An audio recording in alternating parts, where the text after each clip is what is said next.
ఖమ్మం జిల్లా పాల్వంచలో సబ్స్టేషన్ వర్కర్లు ఆందోళనకు దిగారు. 2016 సంవత్సరం కంటే ముందు సబ్స్టేషన్ ఆపరేటర్గా పనిచేసిన వారిని ఆర్టిజన్లుగా ప్రభుత్వం గుర్తించిందని, కానీ కొంతమంది నాయకులు స్టాండింగ్ ఆర్డర్లపై సంతకాలు పెట్టి ఆర్టిజన్ కార్మికులకు అన్యాయం చేశారని వాపోయారు.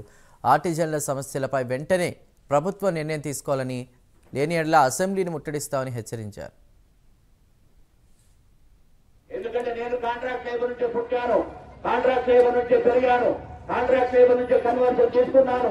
ఆ కన్వర్షన్ మీకు ఇప్పించాలనే ఒక మంచి ఉద్దేశంతో మనం ఈరోజు ఈ క్యాట్ ను ప్రవేశపెట్టాము. ఎందుకు? ప్రతి క్యాజువల్ లేబర్ కి, విలేజ్ ఎలక్ట్రిసిటీ వర్కర్ కి, ప్రతి ఒక్కరికి ఉన్న రూల్ ఇంప్లిమెంట్ చేశారు. ఉన్న రూల్ ఇంప్లిమెంట్ చేస్తే ఏమవుతుంది? మీకు చదువు తగ్గ పోస్ట్ వస్తుంది. అదే మనం ఇప్పుడు అడుగుతున్నాము. అది మీరు అందరూ కూడా సీరియస్ గా తీసుకోవాలి.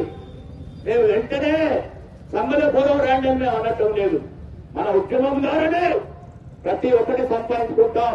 ఇది చాలా ఖచ్చితంగా మన హక్కులన్నీ సాధించుకోవాలంటే మీరందరూ ఐక్యతగా ఉండి జాబ్ పిలుపు ఎప్పుడైతే ఇస్తుందో అప్పుడు రావాలి. ఇప్పుడు ఆ విజయలక్ష్మి గారు ఉన్నారు, ఆ జంట కాలంలో పనిచేస్తున్నామే, ఆమెకి రిటైర్మెంట్ ఉన్నారు. ఇప్పుడు ఆమెకి ఏమొస్తాయని, ఏమొస్తుంది? ఏమి రావట్లేదు. అది 300 లీవులు అమ్ముకోవడానికి వస్తుందా? ఏమైనా జీపీఎం డబ్బులు వస్తాయా? ఏమైనా గ్రాట్యుటీ వస్తా? 16 లక్షలు వస్తుందా? ఏమి రావు. దానికోసమే మనం కొట్లాడేది. దానికోసమే ఆమె ఉదాహరణ. ఇంతకుముందు ఉన్నటువంటి